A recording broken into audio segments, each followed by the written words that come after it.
He gives a nation their pride back. Italy celebrates Ferrari. 11 years after their last triumph, the Scuderia are finally Formula One champions again, and of all places, at the legendary home track Autodromo Nazionale di Monza.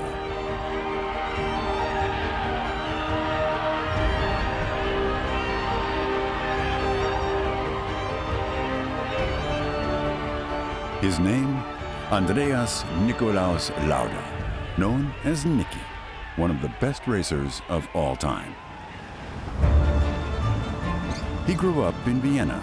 The upper-class citizens of the Austrian capital live in the village of Putzleinsdorf, as do Lauda's family. Not his world. He dreams of the vast world in a race car. Lauda has to secure a bank as sponsor in order to enter the expensive scene. On the supervisory board of the bank sits his grandfather, and he inhibits the deal. Lauda's dream looks to be crushed. It leads to a dispute. He said, "No, that's exactly what I don't want. I don't want that you drive races. You should study and carry out a normal way of life." It was a discussion of principles with him, where you couldn't change his mindset. And with that came then the breach.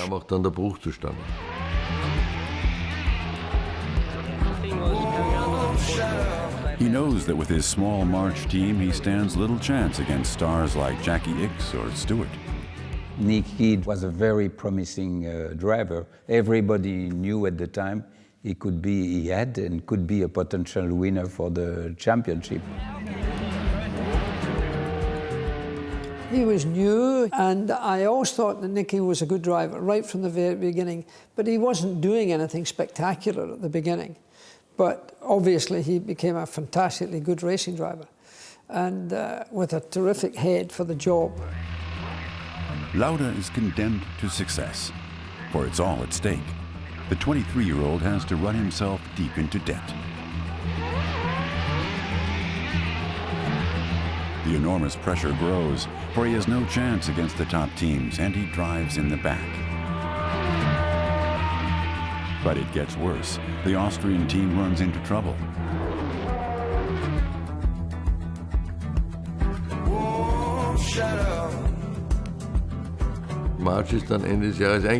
March went bust at the end of the year. The whole team was gone, with my money. Then, with great effort, I was able to make the transition over to the BRM on another Formula One team, where I was allowed to drive as third driver. And with the BRM, it was as such that in Monte Carlo, I drove around in third position, in front of Jackie Ickx. That was the Ferrari driver at the time. That then prompted Enzo Ferrari to talk with me, and then to sign me up for the Ferrari team a year later. Ferrari was not successful at all in '73. I know it because I was in the team. We were last all the time and so on. If you compare the Formula One today and Ferrari in those days, it's not the same planet. You know, a Formula One team was maybe 8 people in those days, including the truck driver. The traditional brand finds itself in trouble. Claims and performance from Ferrari differ widely. These are chaotic days in 1973, and the cars are bad.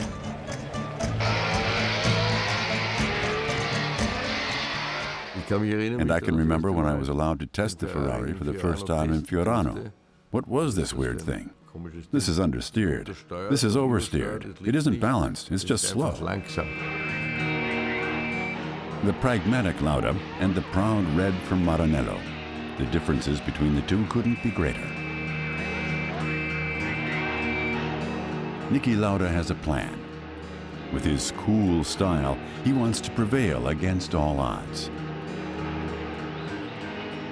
Niki separated himself rather quickly from the legends and said, "I have to take the opportunity from Ferrari and use them to my best advantage. I have to test more than all the others. I have to develop more than all the others. I have to make better use of the larger budget from Ferrari than the others can, and in that way, achieve victories. and Niki was able to do just that. Well, Niki has always been extremely precise in his desire and the way he wanted things. In Maranello, only one man is in charge, Enzo Ferrari. All decisions must be approved by the founder of the brand. He was unbelievably charismatic, Italian, tough personality, let's say. No one was allowed to mutter a negative word about Ferrari. As a driver, certainly not. And the first impression of this Ferrari, after the first round in Fiorano in late '73, was a catastrophe. Ferrari comes and watches how I drive with the car for the first time. And I get out of the car and say to his son, who translates, "This is a catastrophe, there's no balance, this car is shit." Lauda demanded changes to make the Ferrari a few tenths of a second faster. He said to me, "If you aren't half of a second faster, then we're done." The pressure was there. We were then 8/10ths faster. With that, we crossed over the first hurdle. There was acknowledgement from Enzo Ferrari. And from that day, the work collaboration actually went quite well.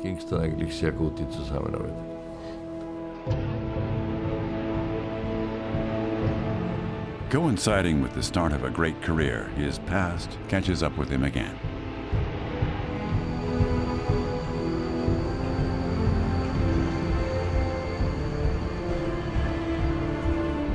Lauda doesn't need a lot of time. He ponders briefly, then makes a decision. He does not forgive his grandfather.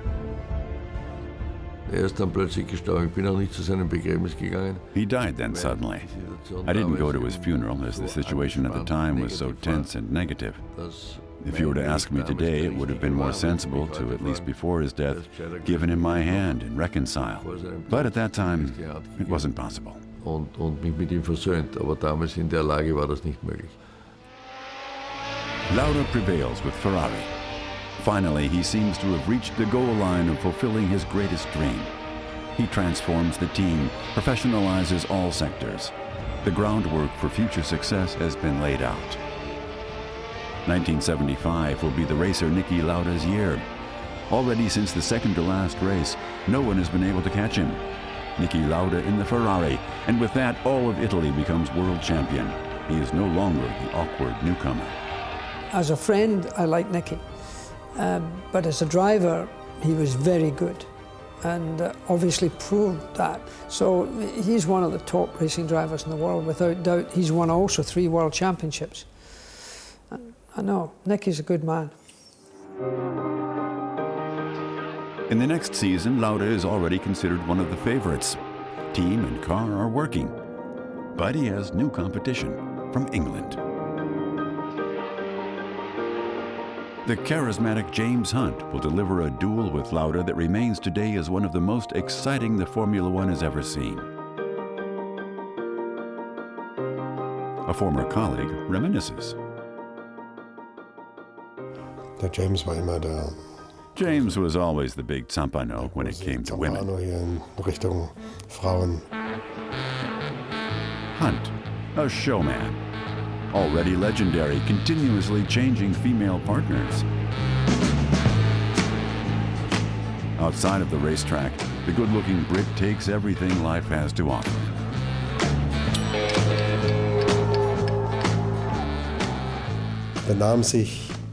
He behaved in such a way that you thought, "Really, James?" I often said to him, "What are you talking about?"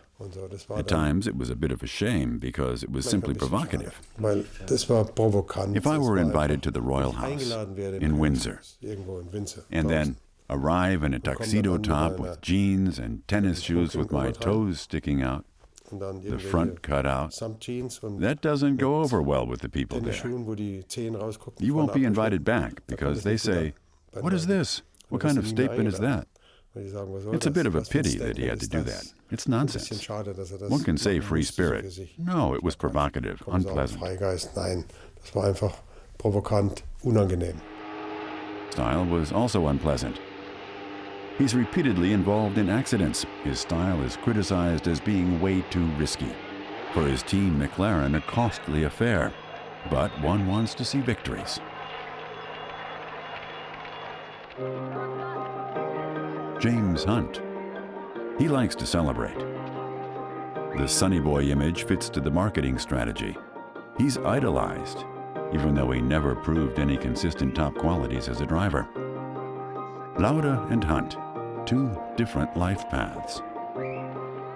Herzlich würde ich nicht sagen, aber ein Respekt. Cordial I wouldn't say, but a mutual respect, absolutely. Because James was the same kind of guy as me. As people, we weren't enemies. Menschlichen her waren wir uns keine Gegner in dem Sinne.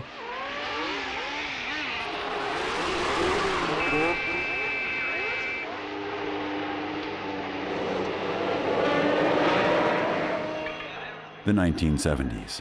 The sport of racing is as dangerous as ever. It leaves its mark on Hunt.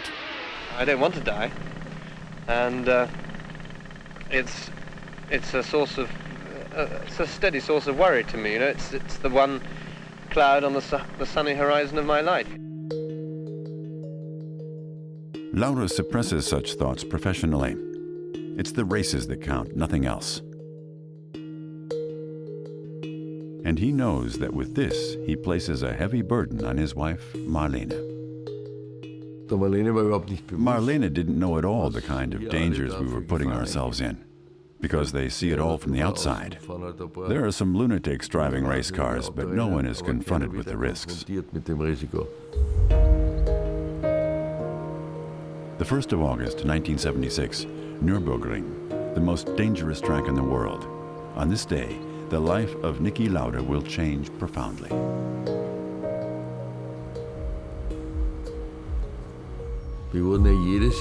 Every year we were confronted with 1 or 2 deaths. The risk that we had to undertake at that time, you had to think about that beforehand. Do I want to take that risk? Everyone who participated in this extreme sport knew I could die. That was a clear decision that one had to take at the time. Thank God, it's not that way anymore. But the insecurity about slamming into something was so high at the time that you had to take it into account. A short time later, nothing is as it was before.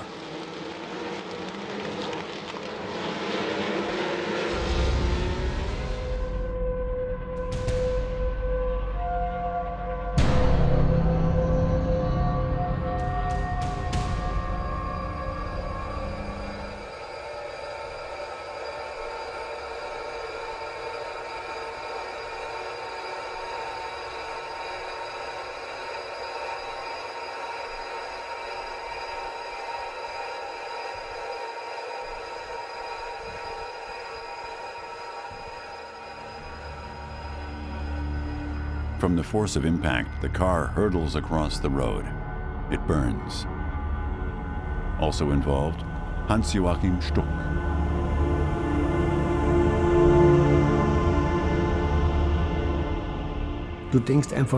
Your thoughts, it's like tunnel vision, in which you do what you intuitively think is best, whether it's right or not. In my head, I thought, there are still cars coming, I'll warn them.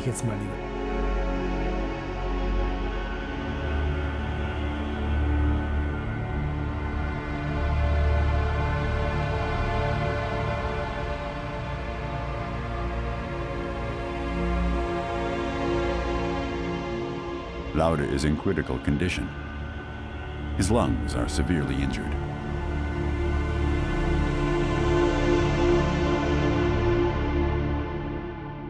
They wanted to drive with the ambulance from the site of the crash up through the rest of the Nurburgring and then back down to Adenau. And there, where the accident was, just 1 kilometer before it, was the Breitscheid exit, which puts you in the middle of town. I said to the ambulance driver, look, there are no more cars coming. All the cars are sitting there, radios on high. Drive on the shoulder against the driving direction. And they were there in the hospital 10 minutes later.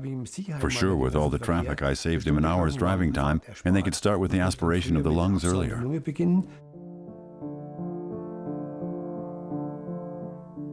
The fight to save Niki Lauda's life begins.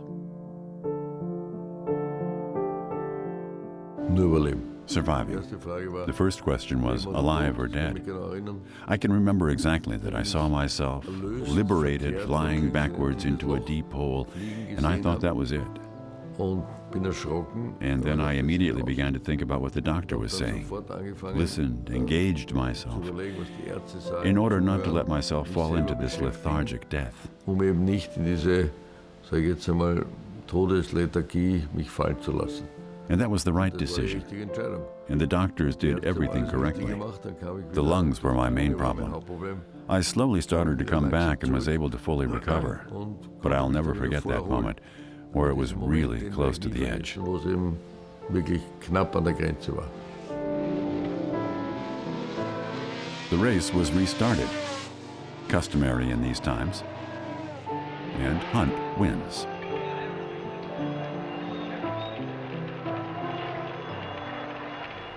The treatment, especially the lungs, means agonizing pain for Lauda. He must fight insanely hard. Today all the pains are completely masked out. I know that I once had them, but when you ask me now, it's not a bother anymore. Because the most important thing, with or without pain, was to survive. Monza. Just 42 days after the accident, he's back.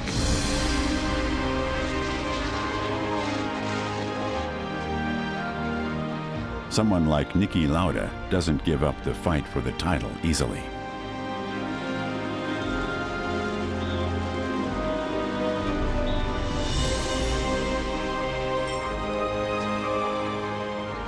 His return after his accident at the Nurburgring, I think, was the most courageous thing that I've ever seen. Motorsport leaves its mark, physically and psychologically, and every driver handles these near-death experiences differently. I can make the comment that burns are the most terrible wound you can have in an accident. A bone, it's okay, everything okay, but burning, it's really not pleasant.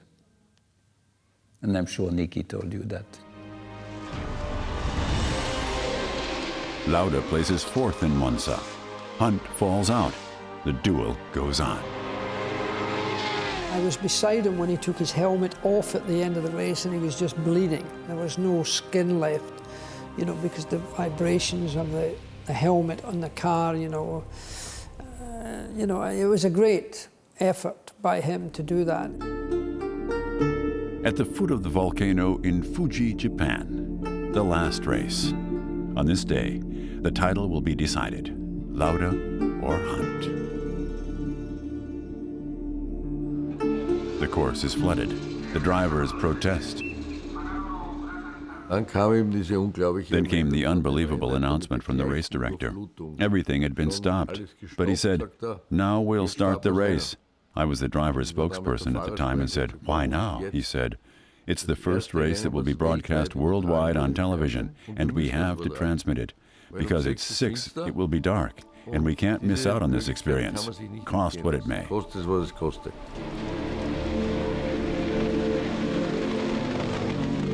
At the end of the second round, Lauda suddenly parks his car. He feels the risks are too great. This rational decision could cost him the title. It was the right decision for this situation. I still stand by it today. If I were to be driving today, I would do the same, because the situation is so perverse that commercial rights decide over a flooded course. Lauda is already on the way to the airport when the rain subsides. Bad luck?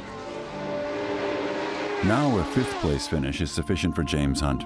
In the chaos of the race, the Brit loses track of the situation. At first, James Hunt thought he hadn't won. He was super mad at his team and grumbled about, until I said, "You're world champion, you dunce." He said, "I'm world champion?" That was a very special atmosphere. And afterwards, he went crazy. And then came sake and everything else liquid.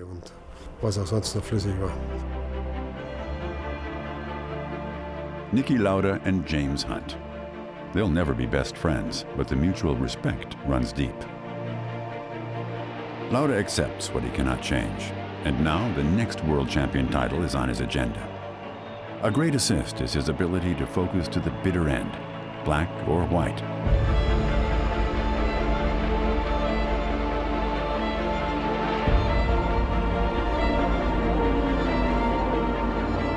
His second world champion title with Ferrari, There's no other goal. Finally, on September 11th, 1977, he accomplishes it in Italy.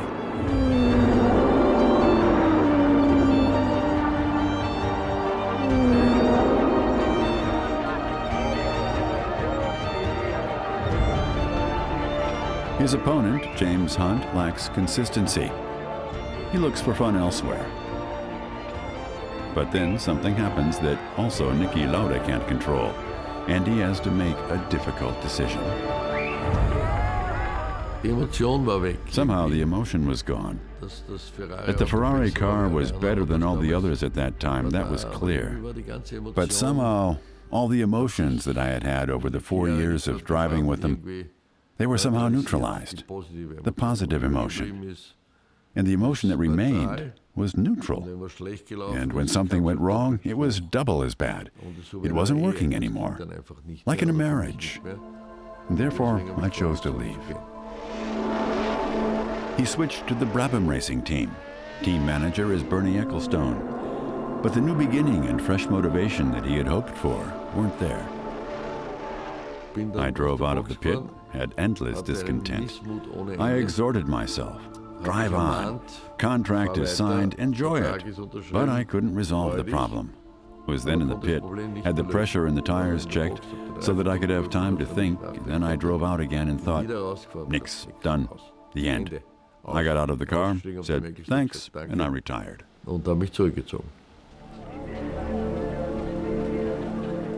James Hunt is never able to return to his previous successes. He then retires from motorsport the same year as Lauda. 2 careers that couldn't have been more different. I tried with all my strength to reach my goals in a pragmatic and correct manner. And he achieved the same, with 100 women along the way. Porsche testing site in Weissach. At the beginning of the 80s, the Stuttgart manufacturer wants Team McLaren to coin a new turbo era in the Formula One.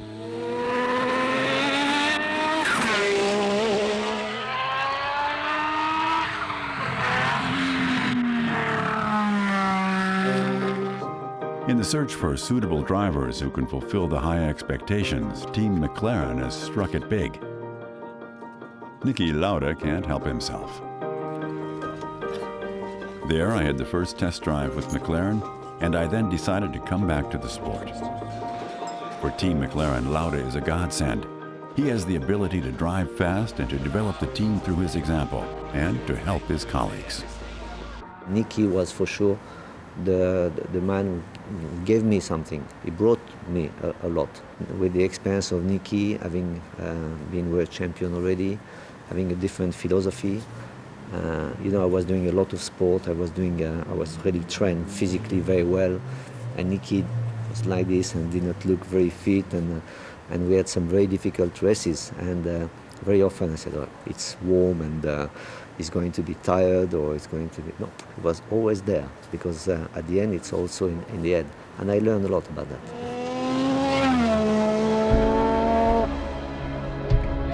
Lauda leads the team on the track. He's someone whom you can rely on.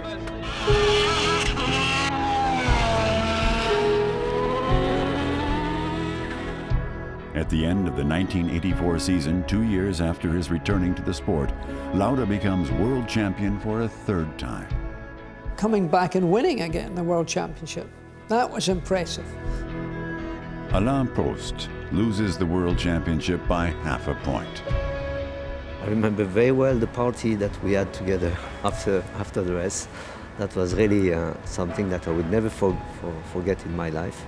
That is a big proof that we had fun, and we had a fantastic relation.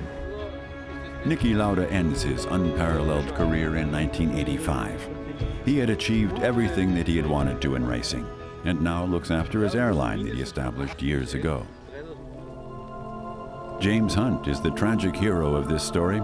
He continues on living his excessive life, to the edge and beyond.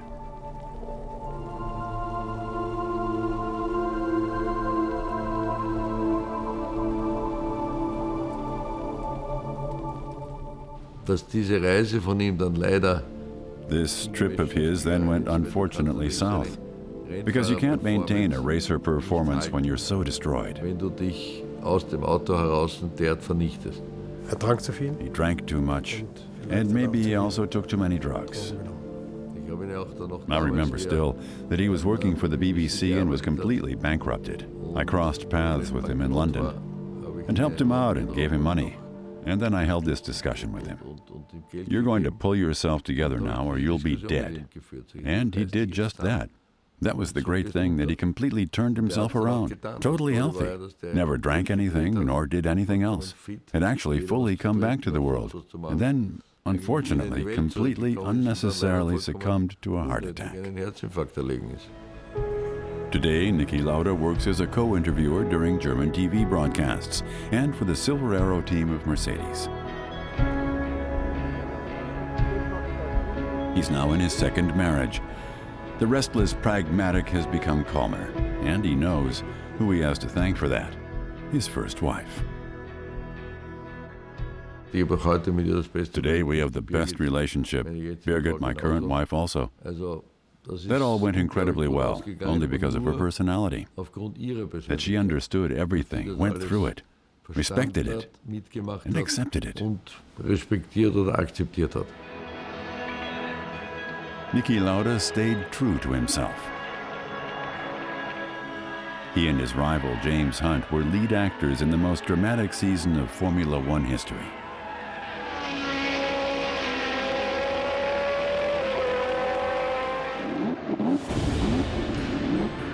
Lauda senses that he won't be able to keep up with his title-hungry colleagues in the following season. 1985 is finally the year of Alain Prost. He had that smoothness, he had that deliberation, he knew when to go and when not to go. Alain Prost has matured. He's profited from his good relationship with Lauda. When I was losing a race on Sunday, I was really, disappointed. I learned a lot with Niki that said, okay, come with me. I went in a nightclub, have a nice drink, and forget everything. And it looks stupid, but at the end, I really had a sort of a different attitude, winning or losing, and that helped me a lot since '84. And in '85, because of that, I really concentrated my season to be world champion, not trying to win every race, At least 2 or 3 times, I really thought that it was better to finish 4th rather than having a risk and get some points for the championship. And I was, at least for the first time, world champion. Prost, one of the most successful and fastest drivers of the Formula One, began his unparalleled career in small go-karts. But the Frenchman would have become associated with something much different. His era coincides with another driver regarded as the fastest driver of all time. Prost's driving skills often stand in the shadow of Ayrton Senna. Ayrton Senna was sometimes faster, but he didn't drive like Prost. For me, Alain Prost would be me being an observer of Formula One from my retirement, looking at it, I would put Prost as the best driver I've seen. Prost and Senna, more than opponents. It was characterized by, at the end, it was characterized by personal hatred. One couldn't personally look each other in the eye. So much had to be done to the other that it was truly the closest enemy that one saw when looking at the other person. The years with Senna. For the media, it means exciting headlines. The Formula One finally had some fire again, also outside of the racetrack. It polarizes, much to the detriment of Alain Prost. If they were cheering for Ayrton, they would hate you. But when I say hate, is the right word. So it was really, really difficult. In your private life too, it was really difficult. I really suffer a lot about that. Still today, the image of his forever opponent clings to the mind of Prost. Their story actually started out rather friendly. At the beginning of his Formula One career, Senna fully concentrates on victories and soon earns respect. He was simply unbelievably talented and knew exactly how it worked. He made his mistakes and learned from them. Iron will and an almost unshakable faith in God. These are his strengths.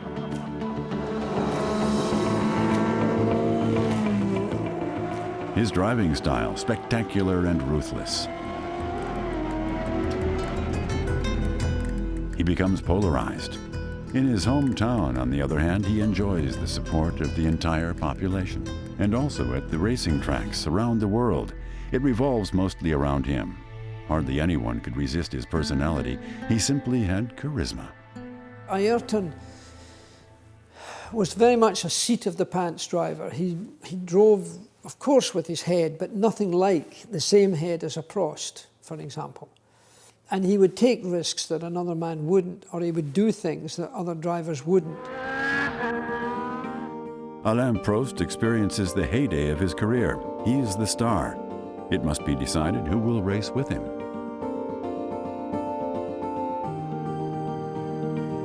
In retrospect, Prost doubts his recommendation. He brought an opponent into the team who made things uncomfortable. They wanted to take Nelson Piquet in the team. And I said myself, why you want to take Nelson Piquet? It looks like the best is Ayrton Senna. Maybe it was my mistake. And Senna doesn't thank Prost. He has a huge ego, and he shows it.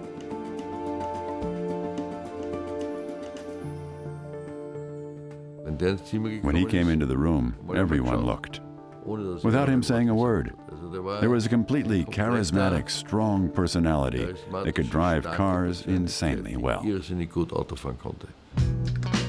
These characteristics also Prost does not dispute.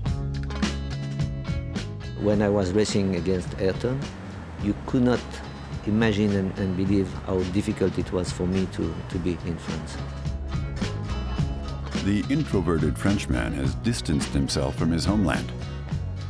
He's not regarded as being very patriotic. The French media and the public opinion often side with Senna. Loyalty to the countryman is rare.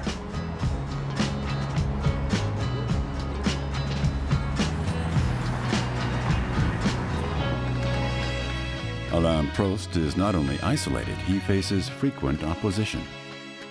We are a country of 50-50, and you have 50% of the people you love you, and in this case, 50% of the people, they hate you, but they really hate you. In 1989, these two worlds collide. Senna is obsessed with winning at all costs. Team agreements do not fit in with his philosophy of racing.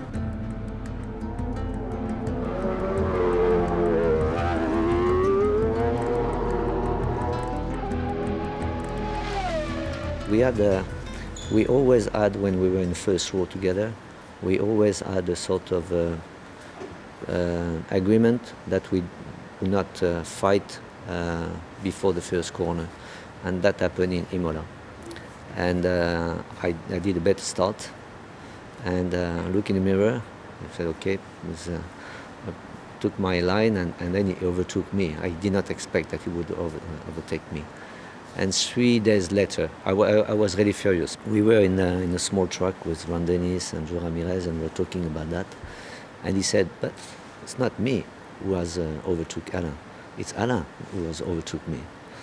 I said, what did he say? You have 700 million people looking on TV. If you want to look at and we had to show the video. It was really an unbelievable situation. And that was Ayrton. A journalist publishes the story. Senna calls Prost a traitor. The two no longer speak to one another. At the World Champion deciding season finale in Suzuka, they collide with one another. Senna is later disqualified. Prost is world champion. And that is the beginning of a hostility that puts to shame everything else that the Formula One has seen so far. Rivalries, yes, Fights, yes. But a relentless animosity like that between Senna and Prost had never existed before. 1990, back in Suzuka, Senna becomes world champion because he pushes Prost off the track. To do what he has done in Suzuka is really unbelievable, because the philosophy behind is really difficult to understand, but also the risk that you also take for yourself is really big. And he did not care about that. It was really, that was my biggest problem. It was at one stage I realized, how can I fight with the same arms, guns, with a guy thinking that he has God with him, and he always thinks that he is right. We could see the telemetry because it was flat, nothing moved, and if you are a racing driver and you know what that means, to stay flat before the fast corner just to hurt somebody, it is something that is really difficult to understand. Sometime later, Senna admits that his maneuver in Suzuka was intentional. It doesn't hurt his image. Senna is untouchable. He's simply different. After 2 years with Ferrari, Prost switches to the top team Williams in order to secure his 4th world champion title. Before the season ends, Prost announces his retirement. And then something happens at the last race that Alain Prost did not expect. After I retired, and the way Ayrton changed completely in 1 minute on the podium in Adelaide, and slowly we came almost like friends, really friends, because I understood. He did not want to be the first, he wanted to beat me, for sure. And when I retired, it was completely different. And that was the best part of the story, Imola, the 3rd race of the 1994 season. Motorsport will be forever changed during these days. That was one of the worst weekends ever for racing, for me personally as well. On Saturday, the Austrian Roland Ratzenberger has a deadly crash. Before, Rubens Barrichello barely survived a serious accident. The events make Senna reflect. We brought it to his attention after Ratzenberger and Barrichello that he as head driver had to get more involved with issues of safety, to which he said he didn't have any time. I then said, but you have to, because you're the only one who's credible and can do it. And to that he said, I was actually right. On Sunday's race day, Ayrton Senna has a deadly crash in the Tamburello curve. The doctors fight in vain to save the 3-time world champion's life. The exact cause of the accident remains unknown. More than 1 million Brazilians come to the funeral service in Sao Paulo from all over the country. The government announces 3 days of national mourning. It was a mixture between a state funeral and a sport funeral, and you can see that the whole world had lost an idol.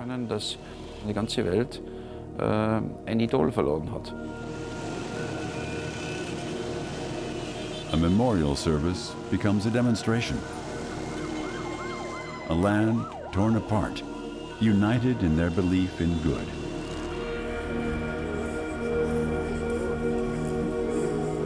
They cry because he's dead. They celebrate that he lived. To this day, Senna is more than a legend. Senna is Brazil.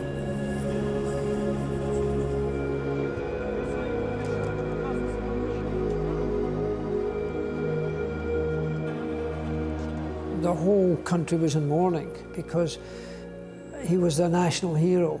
For somebody to be taken away, for someone to be killed, then it's an even bigger issue. And, it was a very difficult and sad day. Brazil is in a deep economic crisis. Senna, as the Brazilians say, gave them their pride back. It's hard to describe. He was a person who was able to bring joy to the people. He was a hero in a land where there were no heroes.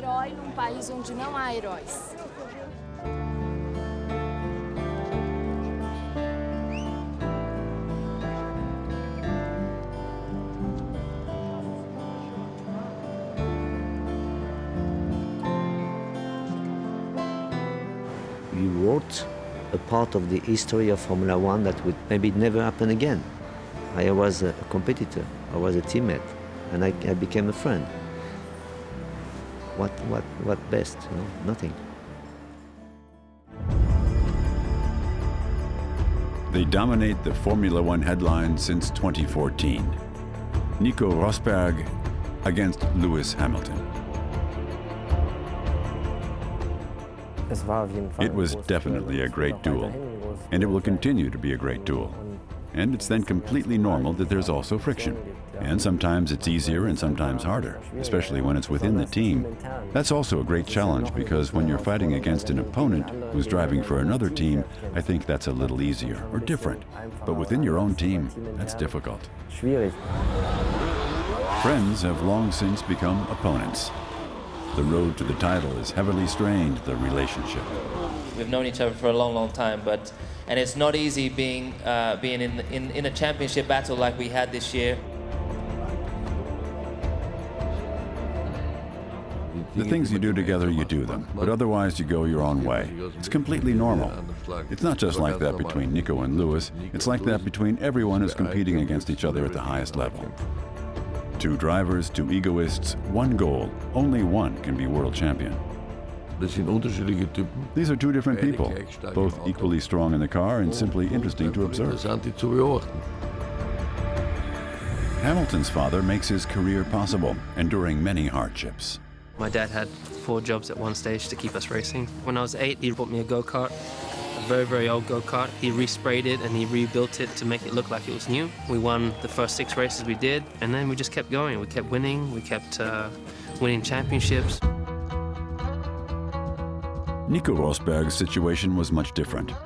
Born in Wiesbaden, the German inherited the sport of racing from the cradle. His father, Keke Rosberg, celebrates his biggest victory in 1982 when he becomes Formula One world champion. Nico and Lewis met one another during their days in go-kart racing. Unfortunately, it's very, very hard to make it into the Formula One, primarily because it's so expensive, and all drivers have to find sponsors or people who will support them, and that's not always easy and doesn't always happen. But of course, having a big name helps. Nico Rosberg still has a rocky road to the Formula One. He has to work hard for everything, as all racers dream of being one of the greats. I was, of course, lucky because of my father and my name. That helped me a lot, helped immensely. Nonetheless, I as well had to win the various stages, or win as many as possible, in order to then make it into the Formula One. The year 2002 is one of the most important in his young career. His fast driving style makes it clear he doesn't only have the name of his Finnish father, Nico Rosberg, also has the talent.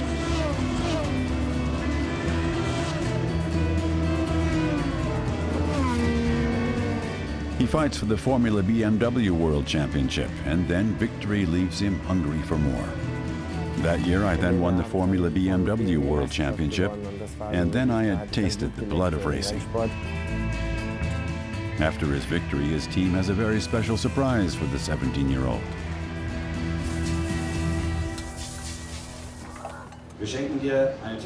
We award you with a test drive in a Formula One BMW Williams car.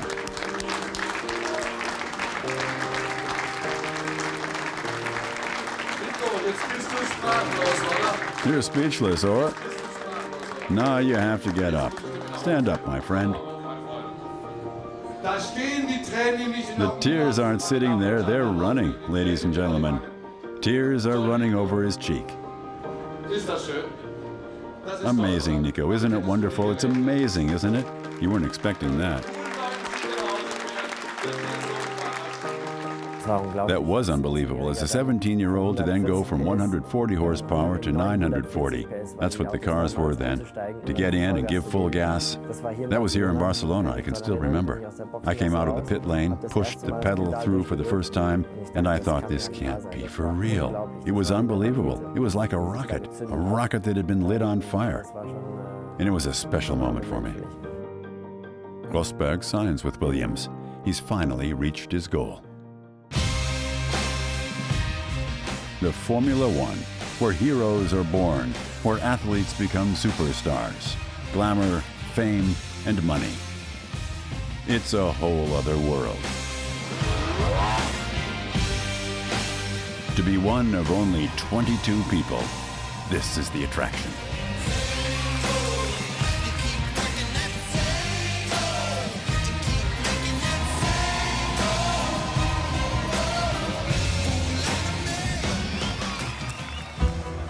In 2007, Lewis Hamilton joins the exclusive club of Formula One drivers. Unlike Rosberg, he has a winning car at his disposal. With McLaren, he wins the World Championship in his second year. The buddies from kart racing still have a good rapport with one another. However, Rosberg cannot keep up with Hamilton's speed. The car doesn't allow it. The German only reaches the podium twice. It was definitely difficult in the beginning because it was a new situation. Up until then, when I brought the performance, I could always win. And now, suddenly in the Formula One, even if I brought a great performance, I had no chance of winning because the car was simply not fast enough. And that took some getting used to. It's not nice, but that's the sport.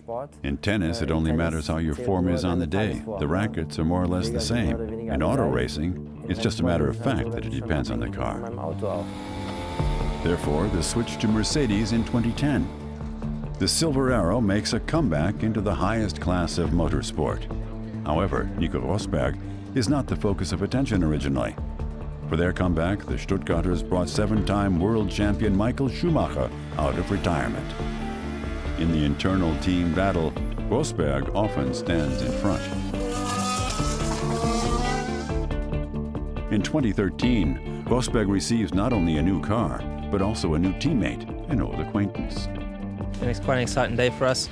The launch of the new car and to be new teammates with Nico. We were just saying how crazy it is because we used to be teammates back in 2000 when we were go-karts. The difficulty is then to have this duel within the team against my teammate because first and foremost, I have to think about the team and then the duel with him. It's always a difficult compromise. One's own success always stands above all. Can a team drive out the selfishness of a driver? Absolutely pointless. I have to say, this discussion that we always hear in the press comes from the team manager, who always wants to convince the drivers, drive in the interest of the team. But that simply doesn't work, because the drivers in the Formula One are egoists to the highest degree, which is also very clear. They're only the ones who have success survive. And you cannot say, hey, could you let your teammate have the success today because that will push the brand? That's rubbish.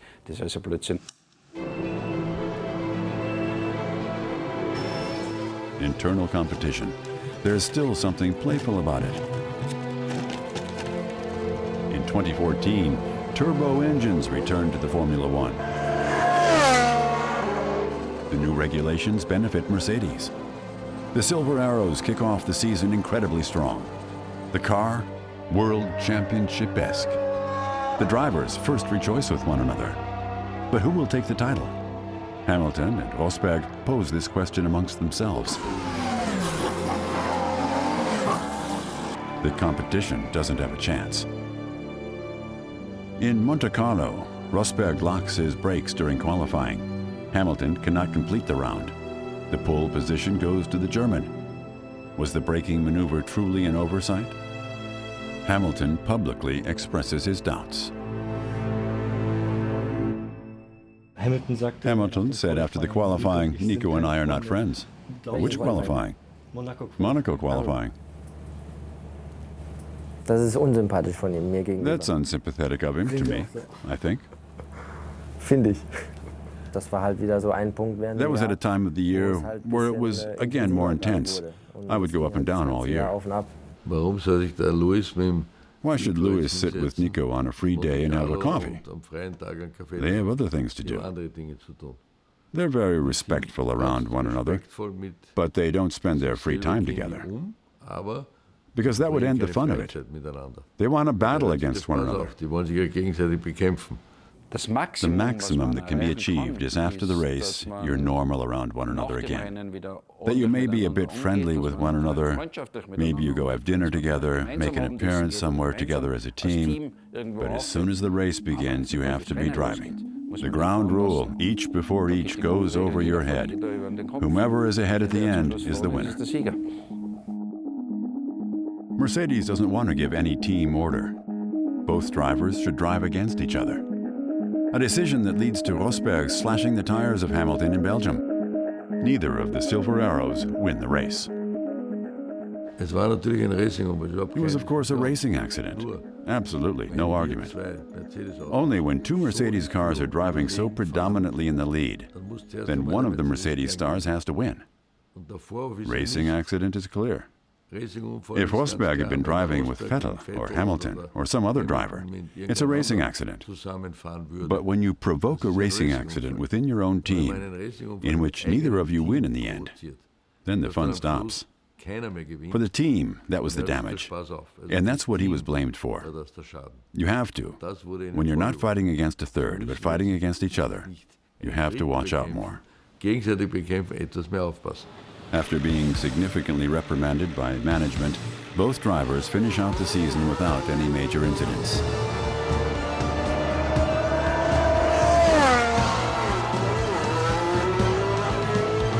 At the showdown in Abu Dhabi, Hamilton wins his second World Championship. At the end, conciliatory tones are hit.